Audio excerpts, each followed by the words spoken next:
الحمدللہ ہم نے رمضان کے حوالے سے مسائل کا سلسلہ شروع کیا ہے،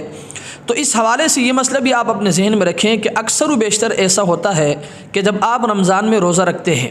تو دوران روزہ یعنی روزے کے دوران آپ کے دانتوں سے خون نکل کر وہ آپ کے حلق سے اتر جاتا ہے، یعنی آپ کے گلے سے نیچے اتر جاتا ہے۔ آئے اس صورت میں آپ کا روزہ ٹوٹ جائے گا یا نہیں؟ تو یاد رکھیں، اس حوالے سے یہ بات اپنے ذہن میں رکھیں کہ دانتوں سے نکلے ہوئے خون کے حلق سے اترنے کی 4 صورتیں ہیں۔ پہلی صورت یہ ہے کہ خون تھوک پر غالب ہو، یعنی خون تھوک سے زیادہ ہو اور وہ آپ کے حلق سے نیچے اتر جائے، اور نمبر 2 خون تھوک کے برابر ہو اور وہ آپ کے حلق سے نیچے اتر جائے،